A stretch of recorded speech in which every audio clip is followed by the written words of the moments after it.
Yes, people, how's it going? Welcome back to Lily White Lane. Hope that you're all doing good. Hope that you're all keeping safe and well.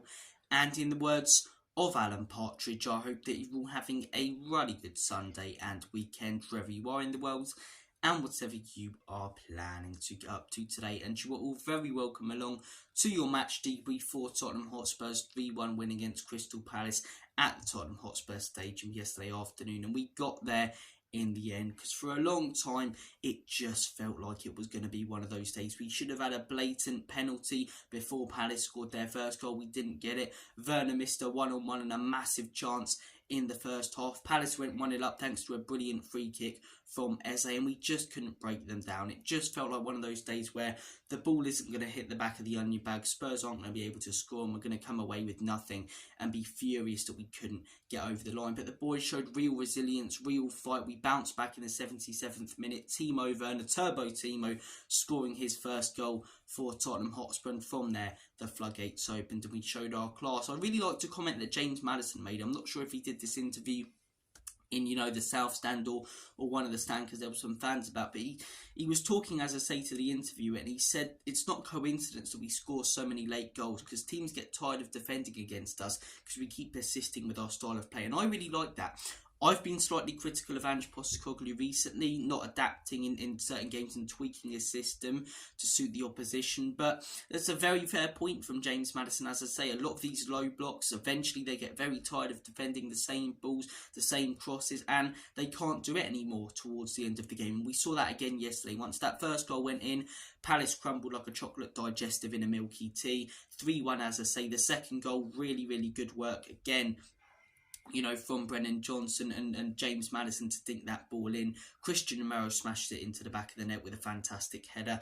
And then the third goal, again, really good work from Brennan Johnson. We'll talk a bit more about his performance in a minute. Placing a ball for Heung-min Son. One of the most clinical strikers one-on-one, Heung-min Son. You'd bet your house on him finishing that, and he does. 3-1 win, a good day to be a Spurs fan, and I'm happy with the performance, to be 100% honest. Whilst we were 1-0 down and it was looking like one of those days, I wasn't annoyed with the performance. I was annoyed, as I say, with the result at that time, but I thought we controlled the game pretty well against a team with a low block, as I say. One of my big criticisms was against teams like Wolves and Brentford. We allowed them to sort of control the game the way they wanted to play, especially in the first half with counter-attacking.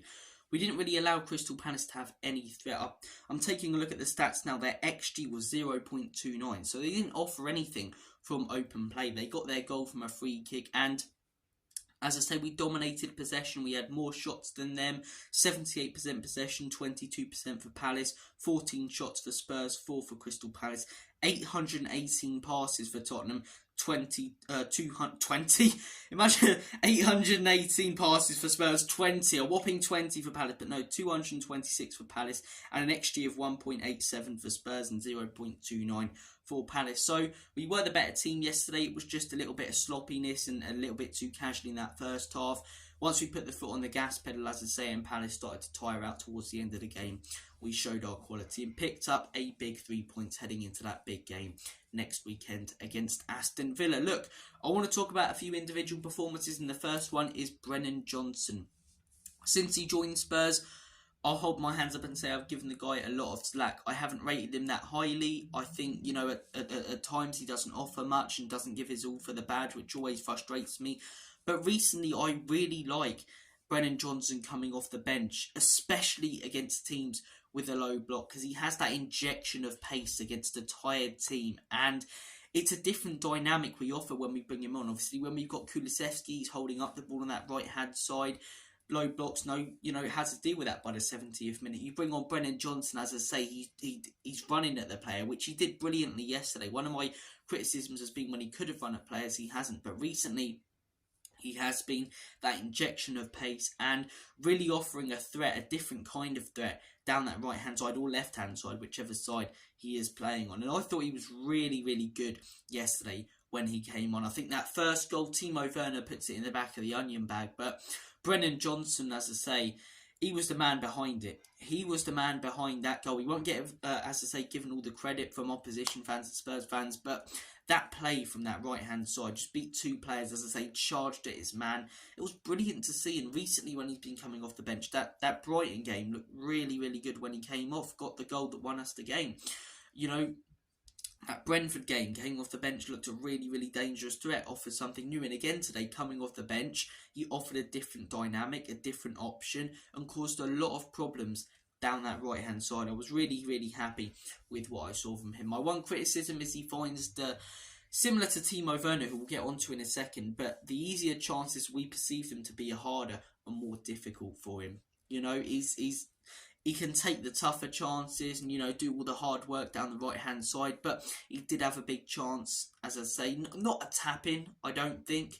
Not a tap-in with the pace that the ball's coming in. But he is right in front of the goal. He should at least get it on target and really test the keeper. But he's not able to. That's the part of his game that he does need to work on. If he can become that little bit more clinical, as I say, I really do see a player in there. That's why it's frustrating me when, you know, I've criticised Brennan Johnson a lot, but when people are going, oh, I don't see anything in Johnson, you know, I don't see anything. Well, you're not watching the games then. There's definitely a player in there. It's just about building up his confidence, just like Timo Werner, who we're going to move on to now. Timo Werner yesterday, really good performance. It wasn't just a goal. He was offering a threat, as I say. His pace was fantastic. You know, and scored his first Spurs goal. That could give him a lot of confidence. Rory the Tory Jennings, he won't be a happy man. He will not be a happy man to see that Timo Werner has scored when he said that he wouldn't score a goal for Tottenham Hotspur. The one thing, again, like Brennan Johnson, though, it's those easier chances as we see them that are more difficult for him. One-on-one with the keeper, and he couldn't bury it. But as I say, I'm not going to criticise him too much for that. I think since he's joined Spurs, I don't think he's been outstanding, but I think he's been good. I think that's the best way to describe him. He's been good since he joined Spurs. And playing as a winger in that Ange Postecoglou system, as I say, it's all about assists. It's more about assists than it is goals. And he's got a fair few of them. In that Man United game, I thought he was good. Brentford game, I thought he was good. You know, he gets involved in games. He gets goal contributions, and now he's scored his first. And hopefully it's one of many more for Timo Werner. As I say, Christian Romero and Mickey van den Ven, very, very good. Crystal Palace's goal came from a set piece that was stupidly given away by Rodrigo Bentancur yesterday, but the defence, in my opinion, Royale was brilliant as well, credit to him, but Mickey van den Ven and Christian Romero looked at their top yesterday, as I say. 0.29 XG, that's what we conceded yesterday when it comes to expected goals. Didn't allow Crystal Palace to offer any threat, and I know that they don't have too much quality, and if they had Elise and maybe, you know, still Zaha at the club, it would have been different, but if my aunt had balls, she'd be my uncle. They don't, so at the end of the day, as I say, I thought they did a really, really good job yesterday, Christian Romero and Mickey van den Ven. Romero got his goal.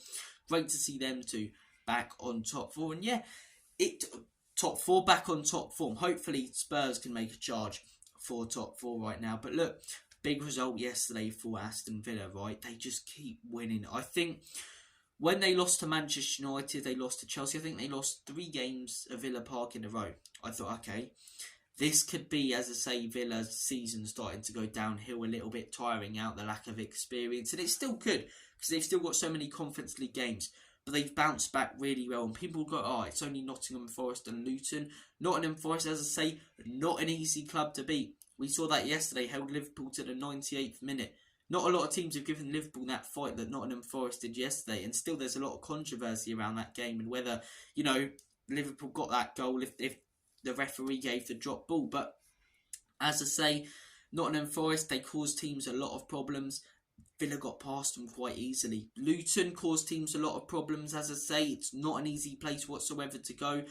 Kenilworth Road this season, they managed to get over the line with that mentality in the 89th minute winner with a goal. And next weekend is a massive game. If we lose, in my opinion, looking at April's fixtures and the run-in, I think top 4 is going to be very, very difficult to get. I do think it's going to be very, very difficult to get. But at the end of the day, if we don't get top 4, I don't want to hear any stupidness from our fan base about, you know, Ange not doing good enough or Ange out or any of that absolute cobblers. It's a rebuild. It's what we've been asking for years. When we had Conte and Jose, the amount of fans I saw going, oh, they're not going to be here for the long run. We want a manager who's going to rebuild the club like Pochettino. You've got that now. Finished 8th last season. Horrendous defeat after horrendous defeat. Ange Postecoglou's got us playing some of the best football and one of the best brands of football in the Premier League, exciting us week in, week out as fans.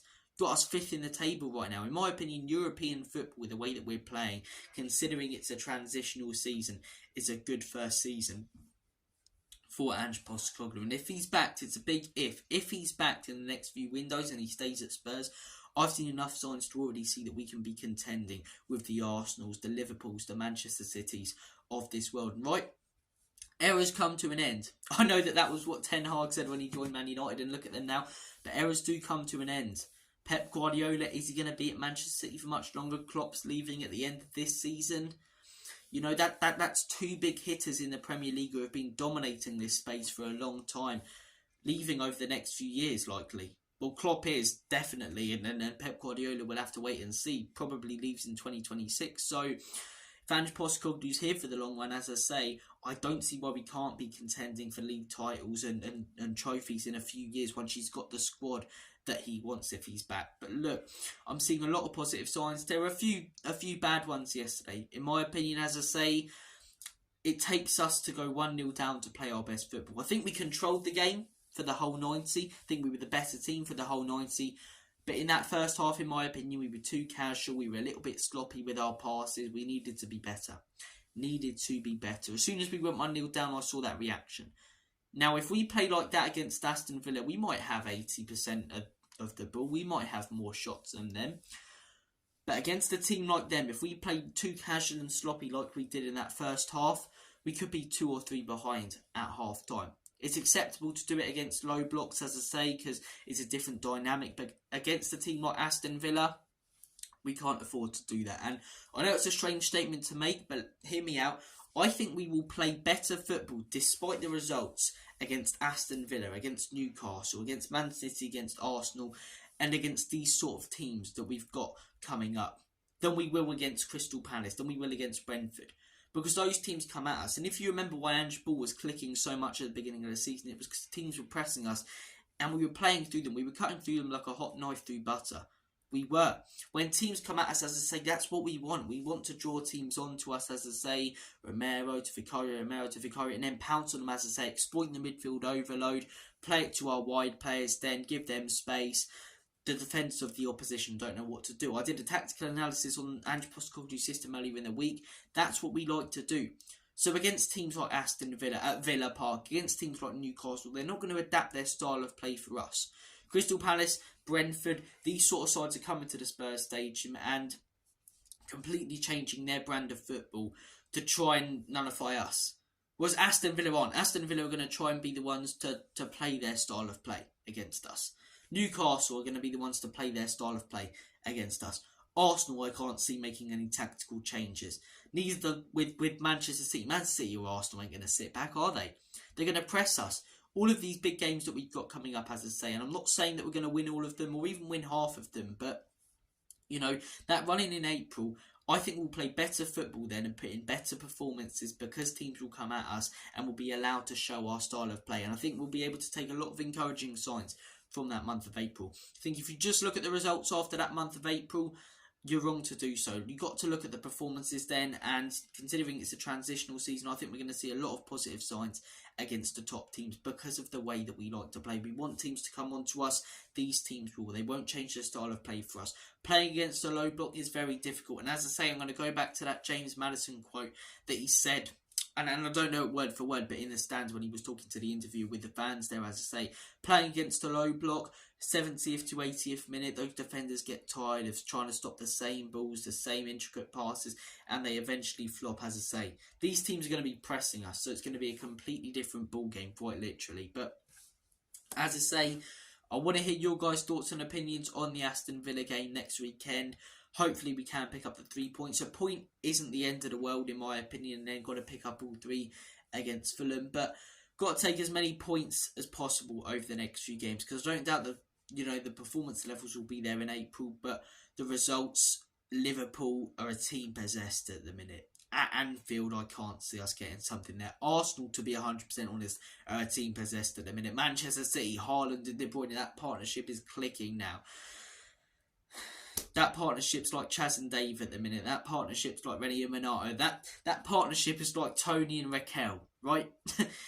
It's getting better and better. So, and Newcastle, as I say, away at St James's Park against the top team is a completely different ball game to when you play them at home. So that month of April, performance levels are going to be there. The points probably aren't. We need to get as many points as possible over the next few weeks to give ourselves a real chance of overachieving this season. But in my opinion, if we get Europa League or even Conference League, it's a good season compared to last season. It's not low expectations. It's expectations and high, in my opinion, based on what we achieved last season. But look, I want to talk about a couple more performances that didn't impress me too much. And Bentancur and Vice Bissouma. I haven't rated Bentancur for a while now. I thought he was really good in that Manchester United game, but since then, he hasn't been off it. Or hasn't been off it. I wish he hasn't been off it. He hasn't been on it. And it's been frustrating to see because you know there's such a good player in there. And you ask yourself, is he weary about getting another injury or something? Is he not fitting into the system as well as he did as Antonio Conte's because he was brought in to play in that? I don't know. I think we've got to give it more time to see whether he's going to, fit into Ange Postecoglou's system. But recently, he hasn't been great, in my opinion. And Bissouma coming back from AFCON, as I say, maybe a little bit tired, but we've had a 2-week break. And yesterday, as I say, the same backwards passes. Second half, he started to turn it on a little bit once we scored that first goal. But again, why does it take a goal for some of these players to react when others are playing from the first whistle? Udogie, Heung-min Son, Timo Werner even were on it from the first whistle, whereas players like Bissouma, Bentancur weren't. And as I say, Maddison, I'm not going to be too critical of. I don't think it was his best day, but still got a goal contribution. That's what he's there for, right? A brilliant ball in for Christian Romero. But that midfield, in my opinion, it's got to shore up a little bit because we know how much quality are in those two players of Bissouma and Bentancur. But in my opinion, heading to Villa Park next weekend, I think you play Pape Matar and Pierre Højbjerg. I know that's controversial, but neither of those two are filling me with confidence whatsoever. Højbjerg, whilst he's on the ball, maybe a little bit suspect, but he's going to offer you a brilliant option off it and give his all. I think that's what you need, a warrior, when you're travelling to an away game like this. And Pape Matar has been excellent and consistent for us all season long. But look, want to hear your guys' thoughts and opinions. Negatives-wise, few of the midfield performances, as I say, a little bit sloppy in the first half and struggling to break down a low block again. But positives, the reaction showed from the boys, the resilience and Postecoglou substitutions, Royale, the centre-back partnership, and Brennan Johnson and Timo Werner. Those are your positives and negatives. That has been your debrief for yesterday's game. Thank you for watching. You're all bloody legends. So make sure, if you haven't already, to smash that subscribe button. Give it an Ngannou right hook. Massive fight coming up this Friday. Also smash that like button, tap that notification bell. It hugely helps us out in the YouTube I can't speak this morning, the YouTube algorithm. Thanks for watching again, and as always, Comedy Spurs, Enoch and Levy out. In Big Ange, we trust.